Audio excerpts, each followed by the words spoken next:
پہلے یہ شیعہ لوگوں کا کام سمجھا جاتا تھا کہ وہ تو کرتے ہی ہیں. اب کچھ سنی بھی اس میدان میں کود پڑے ہیں اور صحابہ کے بارے میں غلط الفاظ استعمال کر رہے ہیں.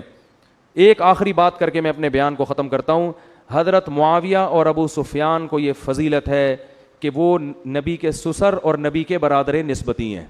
ابو داؤد کی حدیث, آپ صلی اللہ علیہ وسلم نے فرمایا ان احق الذی اکرم بہ الرجل ابنته او اختہ, فرمایا سب سے زیادہ عزت اور احترام کے قابل وہ ہے جس کی بیٹی یا بہن تمہارے نکاح میں ہے. اگر کسی کی بیٹی میرے نکاح میں ہے, کسی کی بہن میرے نکاح میں ہے, تو وہ بھائی میرے لیے اور وہ باپ میرے لیے حدیث کے مطابق بہت زیادہ قابل احترام ہے. تو آپ بتاؤ جس کی بیٹی یا بہن نبی کے نکاح میں ہو وہ اس امت کے لیے قابل احترام کیوں نہیں ہوگا؟ نبی قیامت کے دن کہیں گے نہیں کہ میرے نسب کا, میری رشتہ داری کا کچھ خیال کر لیا ہوتا, میری رشتہ داری کا کچھ خیال کر لیا ہوتا. آپ کہیں گے ہم علی کی محبت میں یہ کر رہے ہیں. علی کی محبت میں جو کام علی نے نہیں کیا وہ آپ کیسے کر رہے ہو؟ حضرت علی کی 2 لڑائیاں ہوئی ہیں, لیکن حضرت علی نے نہ کسی پر جہنمی ہونے کا فتویٰ لگایا, نہ کسی پر منافق ہونے کا فتویٰ لگایا, نہ کسی پر کافر ہونے کا فتویٰ لگایا. شہداء کے جنازے پڑھے حضرت علی نے, اور پھر آپ حضرت حسن کے بھی اہل بیت میں سے ہیں, ان کے بھی قائل ہو. حضرت حسن نے, حضرت علی کے بیٹے نے, نبی کی حدیث کے مطابق کہ نبی نے فرمایا تھا کہ میرا بیٹا 2 مسلمان گروہوں میں سلوح کروائے گا, تو حضرت حسن نے 2 مسلمان گروہوں میں سلوح کروا کے اس لڑائی کو ہمیشہ کے لیے ختم کر دیا. تو اب آپ اس کو ہوا کیوں دے رہے ہو؟ آپ کس بیس پر آپ اس کو میڈیا کی زینت بنا کے صحابہ پہ تبرہ کر رہے ہو؟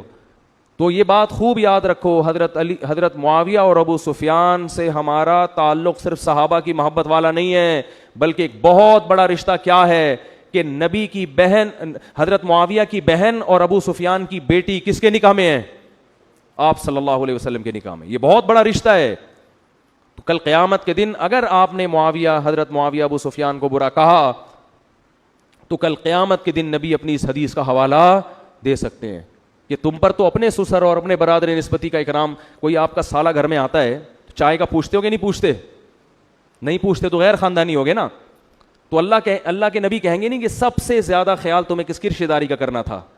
میرے رشتے کا کرنا تھا. تو میں آخر میں اپنی بات دوبارہ بیان کر کے بس ختم کرتا ہوں.